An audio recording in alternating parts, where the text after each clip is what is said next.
Pour cette deuxième journée de sa mission de travail dans la région de Zander, la ministre de l'Énergie, professeur Amadou Hawa, l'a consacrée aux deux départements de la région de Zander, notamment Taketa et Tanout, où elle s'est intéressée sur les activités du projet d'accès au service de l'électricité solaire au Niger, MESAP, dans le village de Gaouna.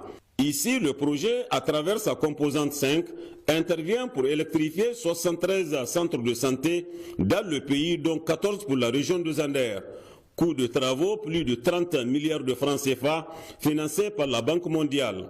La délégation ministérielle a visité ensuite le poste Nigélec de la Soraz avant de se transporter dans le village de Kelle, c'est dans le département de Tanout, à plus de 200 km de la ville de Zander. Là, la ministre professeur Amadou Hawa a visité la centrale hybride de cette localité sur un financement entièrement de l'Ampère à travers la taxe spécifique sur l'électricité TSE.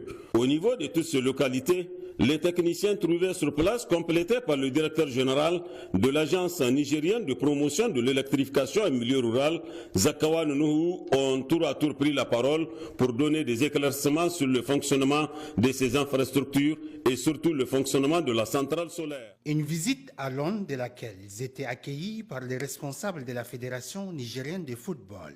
En outre, les deux autorités s'étaient rendues à l'Académie d'élite. En image, vous vivez et contemplez bien la salle de classe, les dortoirs en passant par la salle à manger par la suite. Il était question de se rendre au petit terrain aménagé, dédié aux activités sportives en passant par le garage de bus, le centre médical, la piscine, la salle de jeu Issoufou Alfaga, les salles de gym, les vestiaires, salle du sport, le terrain du sport. Ces mouvements à la lisière d'une dynamique bien engagée marquent des égards bienveillants et des regards attentifs portés sur la vie sportive de la nation nigérienne. Et comme pour joindre l'utile à l'agréable, les deux ministres ont fait montre de sentiments de satisfaction à l'épilogue de la visite, telle une aventure trempée des liens de fraternité unissant deux républiques sœurs.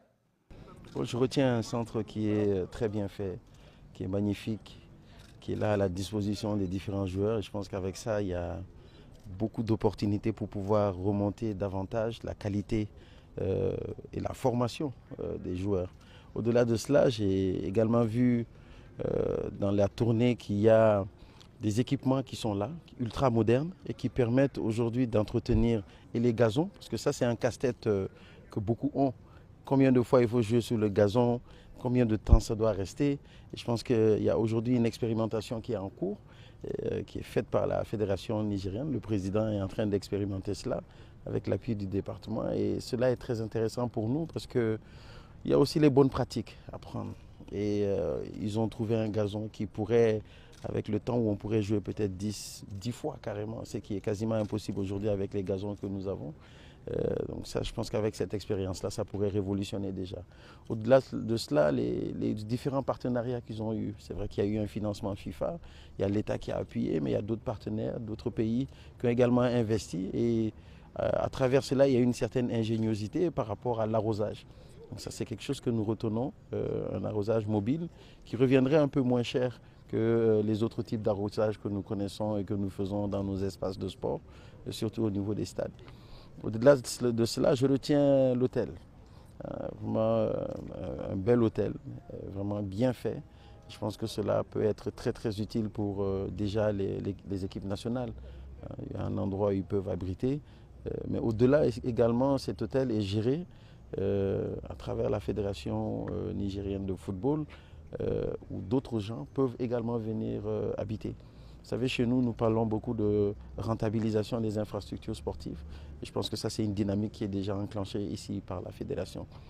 Je note également la bonne complicité positive entre le département de tutelle, le département en charge des sports et la Fédération nigérienne de football. Et c'est quelque chose qui est primordial aujourd'hui lorsque la discipline doit être développée dans un État. Et je pense que vraiment, je suis très impressionné.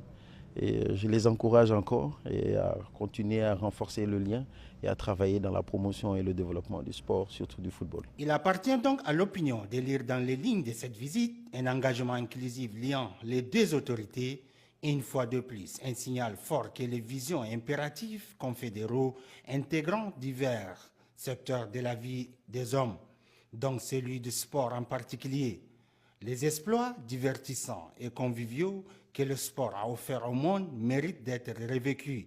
Raison pour le ministre du Sport du Niger et du Mali d'inscrire dans leur agenda une telle initiative dont le résultat sur l'unité de l'Alliance des États du Sahel, AES, se voudront durables et insondables.